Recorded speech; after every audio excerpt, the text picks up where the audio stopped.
কিন্তু দেখেন ওই সাহাবী আল্লাহর হাবিব যখন ডাক দেওয়ালেন সাহাবী, যেই পাকা খেজুরের বাগান তোমাকে আল্লাহর রাস্তা ভুলাইয়া দেয়, আল্লাহর নবীর মুহাব্বত থেকে তোমাকে সরাই দিয়ে যায়। ও সাহাবী, যেই পাকা খেজুরের বাগান আল্লাহর রাস্তা থেকে তোমাকে সরাইতে চায়, আল্লাহর নবীর মুহাব্বত থেকে তোমাকে সরাইতে চায়, এই পাকা খেজুরের বাগানের কাছে তুমি যেও না। সুতরাং যেই বাগানের কারণে আল্লাহর রাসূলকে তুমি হারাইতে চাও, আল্লাহর রাস্তা থেকে তুমি দূরে সরে যেতে চাও, আল্লাহকে হারাই যেতে চাও, এই পাকা খেজুরের বাগান তুমি আল্লাহর রাস্তায় ওয়াকফ করে দাও। কোন সুবহানাল্লাহ। এই কথা বলার সঙ্গে সঙ্গে ওই সাহাবী তার পাকা খেজুরের বাগান আল্লাহর নবী বলতে দেরি হয়েছে, ওই সাহাবী আল্লাহর রাস্তায় সদকা করতে একটা সেকেন্ড দেরি করে নাই। বলেন সুবহানাল্লাহ। এরপরেও তিনজন সাহাবী তারা এই পাকা খেজুরের লোভে ইচ্ছাকৃত না অনিচ্ছাকৃতভাবে তাবুকের যুদ্ধের মধ্যে অংশগ্রহণ করতে পারে নাই। তো আল্লাহ রাসূল সাল্লাল্লাহু আলাইহি ওয়াসাল্লাম সাহাবা একরামদের কিনা যুদ্ধের মধ্যে চলে গেছে, এইদিকে তারা যে অনিচ্ছাকৃতভাবে শয়তানের প্ররোচনায় পড়ে তারা তাবুকের যুদ্ধের মধ্যে অংশগ্রহণ করতে পারে নাই, এই জন্যই তারা মনে মনে অনেকটা কষ্ট পাইতেছে এবং বলতেছে, হায় রে, আল্লাহ রাসূল সাল্লাল্লাহু আলাইহি ওয়াসাল্লাম তাবুকের যুদ্ধের জন্য আহ্বান করছে, আর তাবুকের যুদ্ধের মধ্যে যাইতে পারি নাই। আল্লাহ রাসূল যুদ্ধ থেকে ফিরলে এই চেহারা আল্লাহ নবীকে আমরা কিভাবে দেখাইব? লজ্জার বিষয় কি? লজ্জার বিষয় না যে আমরা আল্লাহ রাস্তায় জিহাদ হইতেছে ওইখানে যাইলাম না, মাল সম্পদের লোভে আল্লাহ রাসূলের হুকুম আমরা মান্য করলাম, এখন নবীজি যখন যুদ্ধ থেকে ফিরবে এই চেহারা নবীজিকে কিভাবে দেখাইব? তারা শর্মিন্দা হইয়া নিজের নফসকে, নিজের আত্মাকে তারা মালামত করতেছে, নিজের আত্মাকে তারা কষ্ট দিতেছে। তারা কি করছে? একে অপরকে বলতেছে, আমার কি করো, হাত পা গাছের সাথে বাঁধো, হাত পা কি করো, গাছের সাথে বাঁধো। গাছের সাথে বাঁধছে একে অপরকে এভাবে তিনজন গাছের সাথে বাঁধার পরে একজনের নফসকে, মনকে বারবার বলতেছে যে, হে মন, হে নফস, হে আত্মা, কিসে তোমাকে আল্লাহ রাসূলের হুকুম থেকে ফিরাইলো? কিসে তোমাকে তাবুকের যুদ্ধ থেকে ফিরাইলো? হে আত্মা, হে নফস, তুমি মাল সম্পদের লোভে শয়তানের প্ররোচনায় পড়ে তাবুকের যুদ্ধ থেকে তুমি ফিরলে, তুমি যুদ্ধের মধ্যে গেলে না, এই চেহারা আবার আল্লাহ রাসূলকে তুমি কিভাবে দেখাইবে? এইভাবে তাদের নফসকে মালামাত করতেছে। সম্মানিত হাজিরিন, যাই হোক, তো সাহাবা একরামের এমন দীপ্ত জীবনী ছিল, অগ্নিময় ঈমান ছিল যে তাদের মাল সম্পদ আল্লাহ রাসূল সাল্লাল্লাহু আলাইহি ওয়াসাল্লামের সামনে কিছুই না। আল্লাহ রাসূল বলতে দেরি হয়ে যায় তাদের মাল সম্পদ আল্লাহ রাসূলের সামনে হাজির করতে একটা সেকেন্ড দেরি করে নাই। আল্লাহ রাসূল সাল্লাল্লাহু আলাইহি ওয়াসাল্লাম যুদ্ধে যাওয়ার জন্য বলছেন, কিন্তু যুদ্ধ যেতে সাহাবা একরাম পিছে হটে নাই। যারা পিছে হটছিল তারা মুনাফিক ছিল, কথা কোন ঠিক কিনা? যারা পিছে হটছিল তারা মুনাফিক, ওই ইহুদিরা মুনাফিকি করে ষড়যন্ত্র করে তাদেরকে পিছিয়ে রাখছিল। আর যে তিনজন সাহাবী তারা শয়তানের প্ররোচনায় পড়ে অনিচ্ছাকৃত যুদ্ধ থেকে তারা যুদ্ধে গিয়েছিল না, যারা যুদ্ধ থেকে তারা বিরত ছিল, তারা তাদের নিজের নফসকে নিজে গাছের সাথে বেঁধে তারা শাস্তি দিতে শুরু করলো। দেখেন ইসলামের প্রতি, নবীর প্রতি তাদের কত মহব্বত। সম্মানিত হাজিরিন, আজকের এই শুক্রবারের জুমার মঞ্চ থেকে আমি বলে দিতে চাই, আমরা তো ওই সাহাবা একরামের উত্তরসূরি, আমরা সেই ওমরের উত্তরসূরি, আমরা সেই আবু বকরের উত্তরসূরি, যে আবু বকরকে আল্লাহ রাসূল বলার সঙ্গে সঙ্গে ঘরের মধ্যে যত সরু সামান ছিল, মাল সম্পদ ছিল, সব আল্লাহ রাস্তার মধ্যে পেশ করে দিল, কথা কোন ঠিক কিনা? আমরা তো ওই খালিদ বিন ওয়ালিদের উত্তরসূরি, আমরা তো সেই ওমরের উত্তরসূরি, যেই ওমরের সামনে সে মদ খাইতেছিল, ওমরের ভয়ে প্রকম্পিত হয়ে বলতেছিল যে, না, আমি মদ পান করি নাই, আমি দুধ পান করতেছি, আমি শরবত পান করতেছি। মুসলমানদেরকে কিভাবে ধ্বংস করা যায় এই রকম ভাবে পায়তারা করতেছে, নীল নকশা আঁকতেছে, কিভাবে মুসলমানদেরকে ধ্বংস করা যায়, ইসলামকে কিভাবে মিটানো যায়, এই ইসকন নামে জঙ্গি সংগঠন আমাদের দেশের মধ্যে নিষিদ্ধ করতে হবে, কথা কোন ঠিক কিনা? নিষিদ্ধ করতে হবে কি হবে না? হবে।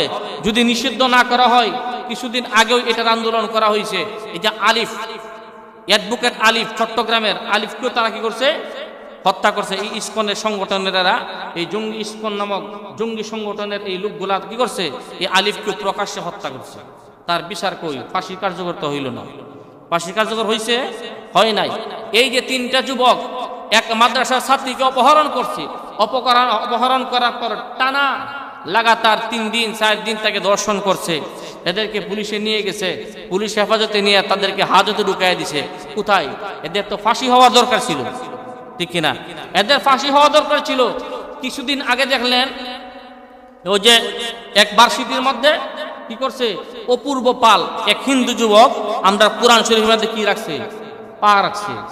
এই যে কর্মকাণ্ডগুলো হইতেছে, দেশের প্রশাসন নীরব ভূমিকা পালন করতেছে, এটা তো মেনে নেওয়া যায় না। এই প্রশাসন কঠোর ভূমিকা নেওয়া দরকার ছিল। আমাদের যে বর্তমানে ডক্টর ইউনূস আছে, প্রশাসনদেরকে কড়া ভূমিকা নেওয়ার হুকুম দেওয়া দরকার ছিল, যে এখন নতুন করে দেশ স্বাধীন হয়েছে, এখন আর দেশের মধ্যে হত্যা, গুম, খুন, ধর্ষণ যাতে না হয়। যদি হয় তাহলে এই দেশ স্বাধীন করে কোনো লাভ হইল না। সুতরাং কড়া করে নজর দিতে হবে, প্রশাসন কড়া দৃষ্টি দিতে হবে। কেন একটা মাদ্রাসাটি দর্শন হবে, কেন মসজিদের ইমাম গুম হবে?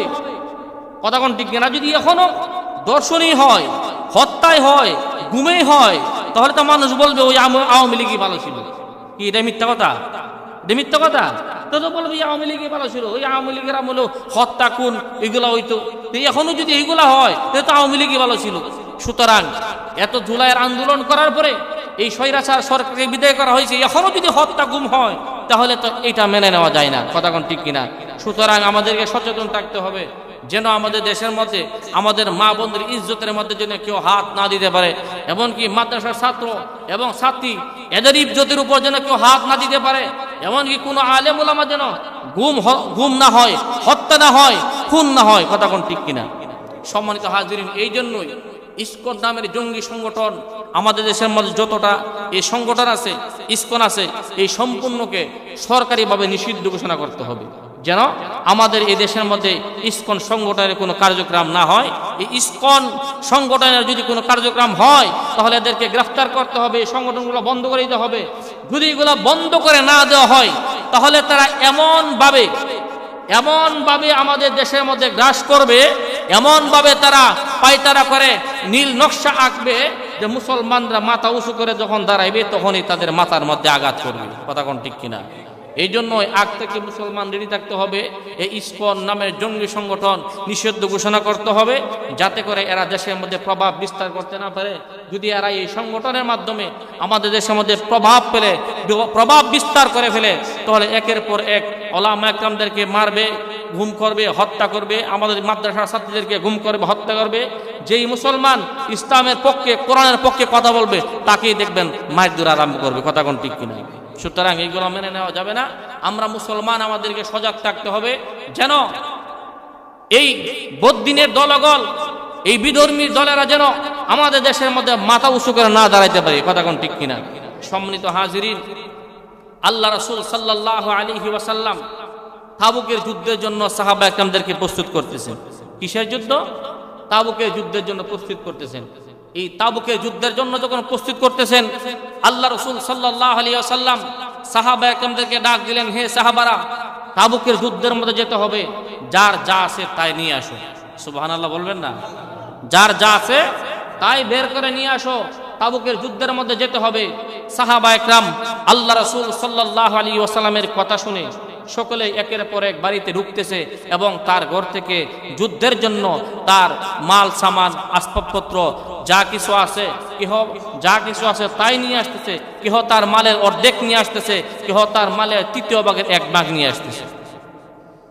এইভাবে আল্লাহ নবী, বিশ্ব নবী রাহমাতুল্লিল আলামিন তাবুকের যুদ্ধের জন্য যখন ডাক দিলেন, সাহাবা একরাম ঘর থেকে যখন মাল সম্পদ নিয়ে আসতেছে, সাহাবা একরাম মাল সম্পদ নিয়ে আসার পর আল্লাহ রাসূল সাল্লাল্লাহু আলাইহি ওয়াসাল্লাম আবু বকর সিদ্দিক রাদিয়াল্লাহু তাআলা আনহুকে ডাক দিলেন, হে আবু বকর, তাবুকের যুদ্ধের জন্য যেতে হবে, প্রস্তুতি গ্রহণ করতে হবে, কি নিয়ে এসেছো? আবু বকর সিদ্দিক রাদিয়াল্লাহু তাআলা আনহু আল্লাহ নবীকে ডাক দিয়ে বলেন, ওগো নবীজি, আপনি বলেছেন তাবুকের যুদ্ধের মধ্যে যেতে হবে, আপনার হুকুম হয়েছে। ওগো নবীজি, আপনার কথা মানতে হবে, আপনার আদেশ পালন করতে হবে, ইসলামের জন্য তাবুকের যুদ্ধের মধ্যে অংশগ্রহণ করতে হবে। আপনি আদেশ করেছেন মাল সামান নিয়ে আসার জন্য। আমি ঘরের ভিতরে গেলাম, গিয়া যা কিছু আমার আছে সব কিছু আপনার কাছে নিয়ে আসলাম।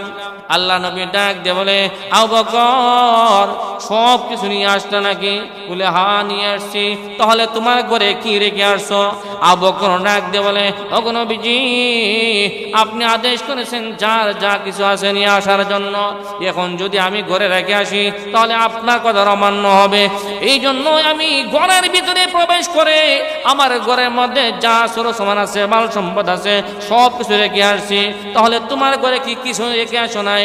ওগো নবীজি, মাল সম্পদ বলতে আমার ঘরের মধ্যে কোনো কিছু রেখে আসি নাই, শুধু আমার ঘরের মধ্যে আপনাকে আর আল্লাহকে রেখে আসি। কোন সুবহানাল্লাহ। আল্লাহর হাবিব যখন জিজ্ঞাসা করলেন, হে আবু বকর, তোমার ঘর থেকে সব কিছু মাল সম্পদ নিয়ে আসছো, তাহলে তোমার ঘরে কি কিছু রেখে আসো নাই? আবু বকর ডাক দিয়ে বলে, ওগো নবীজি, আপনার হুকুম হয়েছে, আপনি আদেশ করেছেন যার যা কিছু আছে তাই নিয়ে আসার জন্য। সুতরাং আপনার আদেশ মানতে গিয়ে, আপনার হুকুম মানতে গিয়ে আমি ঘরের ভিতরে প্রবেশ করে আমার যা কিছু আছে সব কিছু নিয়ে আসছি।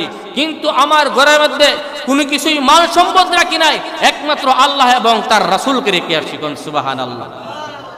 এবার আল্লাহ নবী ডাক দিয়ে বলেন, হে আলী, তাবুকের যুদ্ধের মধ্যে যেতে হবে, মাল সম্পদ কি নিয়ে এসেছো? আলী ডাক দিয়ে বলে, ওগো নবীজি, আমার ঘরের মধ্যে যা ছিল আমি নিয়ে আসছি, অল্প মাল সামাল দেখে সব নিয়ে আসছি। এবার ডাক দিয়ে বলে, ওমর রে, যুদ্ধের জন্য প্রস্তুতি গ্রহণ করতে হবে, তাবুকের যুদ্ধের মধ্যে যেতে হবে, মাল সামান কি নিয়ে এসেছো? এমনি ডাক দিয়ে বলে, ওগো নবীজি, আপনি হুকুম করেছেন যার যা কিছু আছে নিয়ে আসো। আমার ঘরের মধ্যে যা মাল ছিল অর্ধেক বন্টন করে আমার ঘরে রাখছি, আর অর্ধেক মাল সম্পদ আমি যুদ্ধের জন্য আপনার সামনে নিয়ে আসি। কোন সুবহানাল্লাহ। এইভাবে ওসমান গনিকে ডাক দিয়া বলল, সাহাবাদের মধ্যে ধনী ছিলেন ওসমান গনি রাদিয়াল্লাহু তাআলা আনহু। নবীজি ডাক দিয়ে বলে, ওসমান রে, তাবুকের যুদ্ধে যেতে হবে, কে নিয়ে আসছো? ওসমান গনি ডাক দিয়ে বলে, ওগো নবীজি, আপনি আদেশ করেছেন, আপনার আদেশ মানতে হবে। আমার যা মাল সম্পদ ছিল, আমার মাল সম্পদ গুলাকে সমান ভাগে ভাগ করে অর্ধেক মাল সম্পদ আমি আপনার দরবারে হাজির করে দিয়েছি। সুবহানাল্লাহ। দেখেন নবীজির প্রতি কত ভালোবাসা, নবীজির আদেশ মানার প্রতি কত ভালোবাসা। কিন্তু আজকাল দেখা যায় আল্লাহর রাস্তায় খরচ করতে হবে এমন ভাবে যদি বলা হয় কিছু মাল সম্পদ আল্লাহর রাস্তায় দিতে হবে, দেখবেন কেউ সামনে বাড়বে না। যদি বলা হয় মসজিদের অমুক কাজ করতে হবে, কিছু টাকার প্রয়োজন, দেখবেন হাত তুলে না। আছে না নাই? আছে না নাই? আছে, দেয় না, এরকম আছে না নাই? মাল সম্পদ অনেক আছে, কোটি কোটি টাকার মাল আছে, কিন্তু আল্লাহর রাস্তায় সে খরচ করতে পারে না।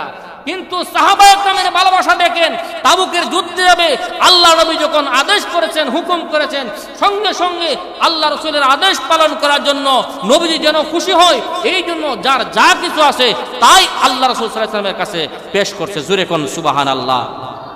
তারাই হলো ঈমানদার। এটাকেই বলা হয় নবীজির ভালোবাসা, নবীর প্রতি সাহাবায়ে কেরামের ভালোবাসা।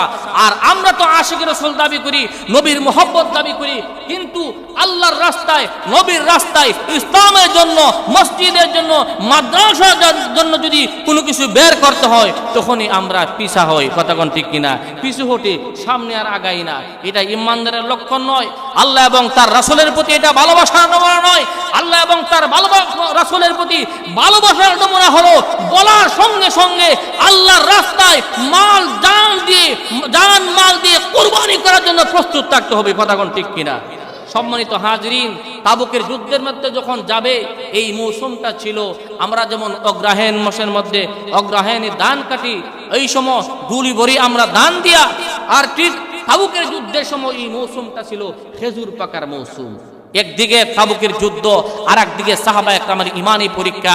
দেখি তাদের মাল সম্পদের প্রতি মহব্বত বেশি, পাকা বাগানের মধ্যে পাকা পাকা খেজুর, ওই খেজুরের প্রতি মহব্বত বেশি, না আল্লাহর হুকুম যুদ্ধের মধ্যে যেতে হবে, আল্লাহ রাসূলের মহব্বত বেশি, আল্লাহ রাসূলের আদেশ পালন করতে হবে, ওই দিকে তাদের মহব্বত বেশি। এটা একটা ঈমানি পরীক্ষা আরম্ভ হয়ে গেল।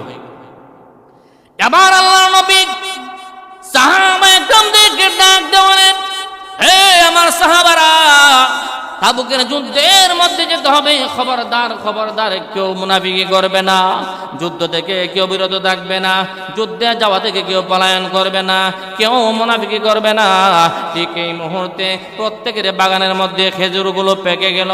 এমন অবস্থা হলো সাহাবায়ে কেরাম একে অপরের কাছে বলা বলি করতে শুরু করলো, আমার বাগানের খেজুরগুলা পেকে গিয়েছে। এই মুহূর্তে যদি আল্লাহর নবীর সঙ্গে তাবুকের যুদ্ধের মধ্যে চলে যায়, আমার বাগানের খেজুরগুলা কে দেখাশোনা করবে? আমার বাগানের খেজুরের কি অবস্থা হবে?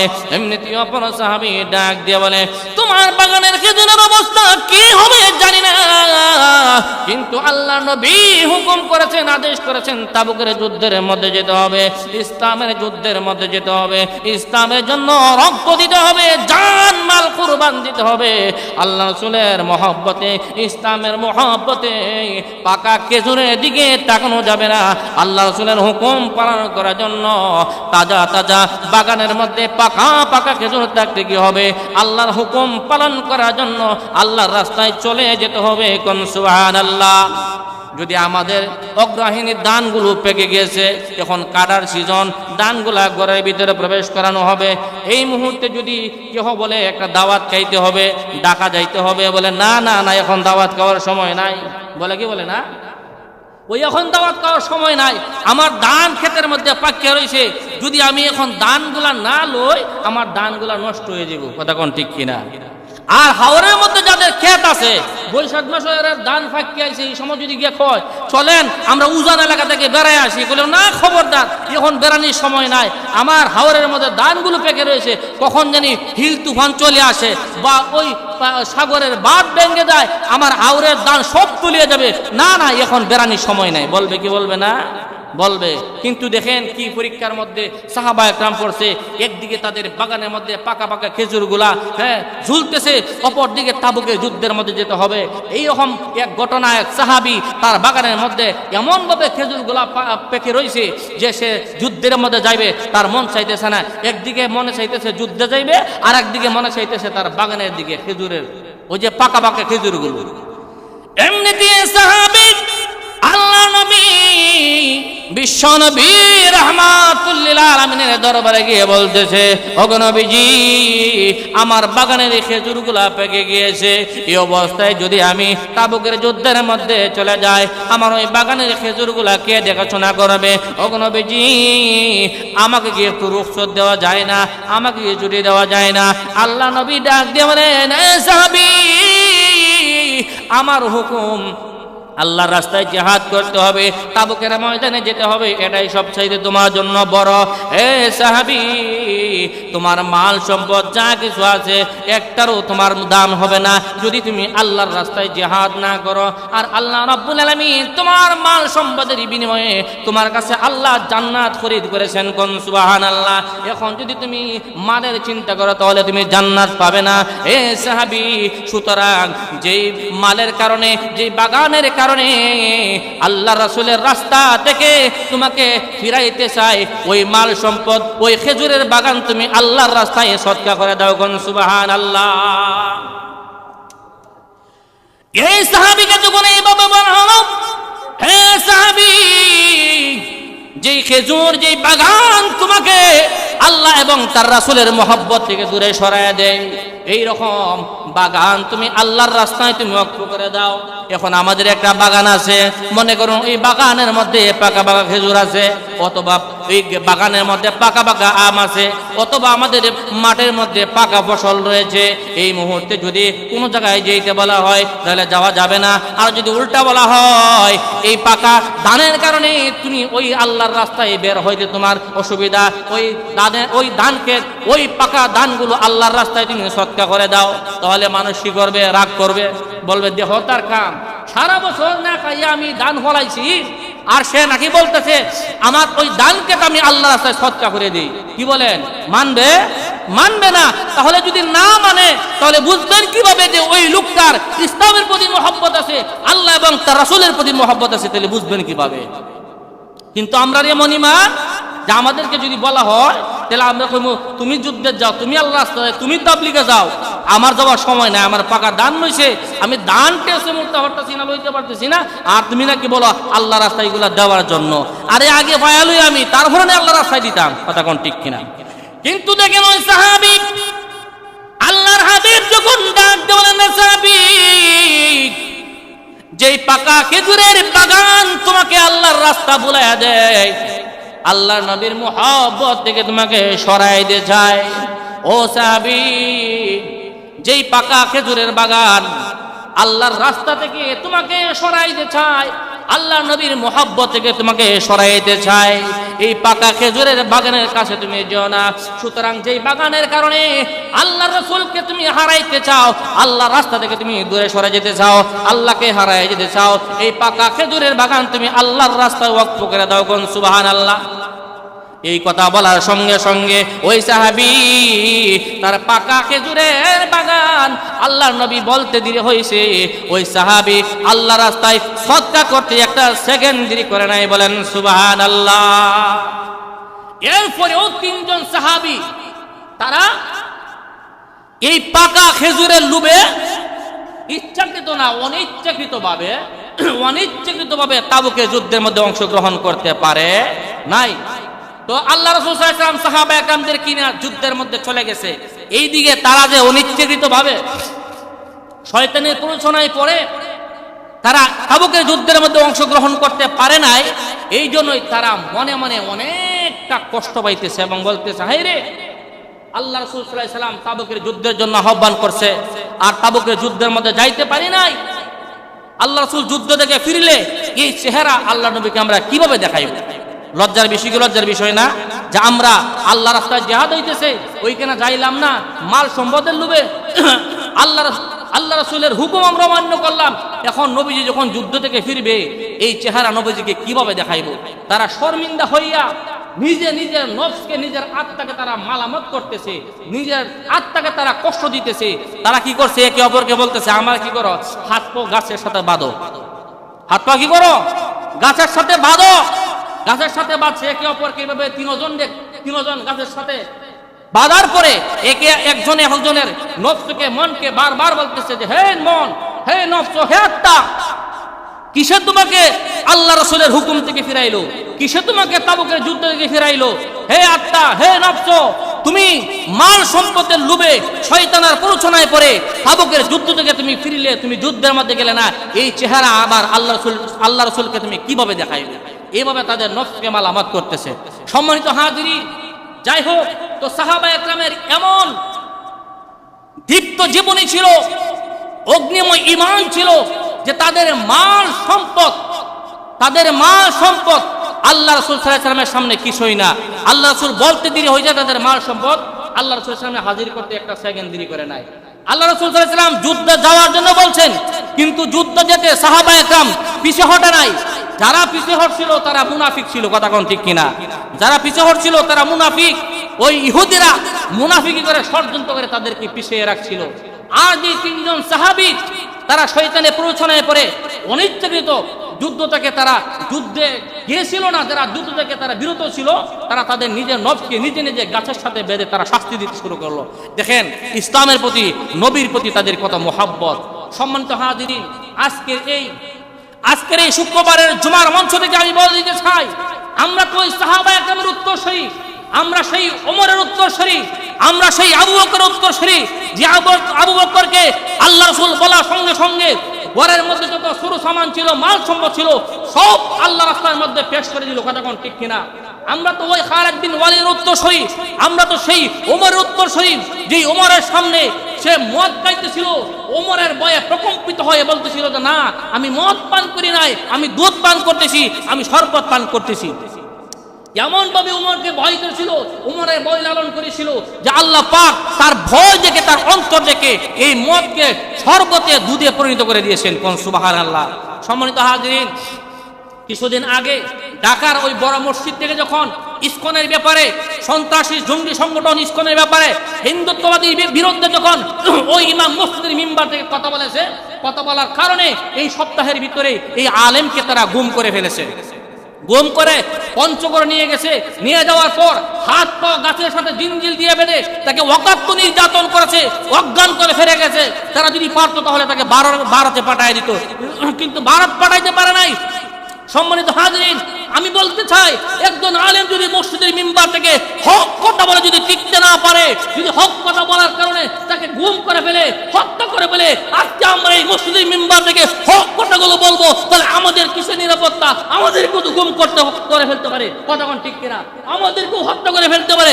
সুতরাং এই দেশের মধ্যে 95% মুসলমান, এই মুসলমানের দেশের মধ্যে উলামা একরাম হক কথা বলবে, কোরআনের কথা বলবে, জঙ্গিদের বিরুদ্ধে কথা বলবে, ইসলামের বিরুদ্ধে কথা বলবে। এই জন্য যদি তাদেরকে গুম হত্যা করা ফেলে, তাহলে বলেন আমরা কোন দেশে বসবাস করতেছি? সুতরাং আজকে থেকে প্রতিজ্ঞা নিতে হবে যে ইসকন জঙ্গি সংগঠন, এই সংগঠনের লোকেরা আমাদের আলেমকে গুম করে হত্যার চেষ্টা করেছে, ওই ইসকন সংগঠনকে আমাদের দেশের মধ্যে নিষিদ্ধ করতে হবে। কথাক্ষণ ঠিক কিনা? আরো দূরে কোন ঠিক কিনা? এই ইসকন নামক জঙ্গি সংগঠন আমাদের দেশে থাকতে পারবে না। যে সংগঠন তৈরি হওয়ার কারণে আমাদের মা বোনরা দূষিত হচ্ছে, মাদ্রাসার ছাত্রদেরকে নিয়ে তারা গুম করছে, ছাত্রীদেরকে তারা দর্শন করছে, আলেম ওলামাদেরকে হত্যা ষড়যন্ত্র করছে। এইরকম ইসকন জঙ্গি সংগঠন আমাদের বাংলাদেশে থাকতে পারে না। কথাক্ষণ ঠিক কিনা? সুতরাং এই জঙ্গি সংগঠন ইসকনকে নিষিদ্ধ করতে গিয়ে, বাংলাদেশকে উৎখাত করতে গিয়ে যদি উলামা একরাম ডাক দেয়, আর এই জঙ্গি সংগঠন নিষিদ্ধ করতে গিয়ে যদি আমরা মুসলমান হয়ে ইসলামের জন্য, মুসলমানের জন্য যদি বুকের তাজা রক্ত দিতে হয়, তারা চাপ লক্ষ্য যাচ্ছেন, হাত তুলে দেখান। নারায়ে তাকবীর, নারায়ে তাকবীর। ইসলামের শত্রুরা জঙ্গি সংগঠন নিষিদ্ধ করা করতে হবে, জঙ্গি সংগঠন নিষিদ্ধ করা করতে হবে। নারায়ে তাকবীর। আল্লাহ রাব্বুল আলামিন আমাদের সবার এই সূচনাকে ইসলামের জন্য কবুল করুক, আমিন। ওয়া আখিরু দাওয়ানা আলহামদুলিল্লাহ।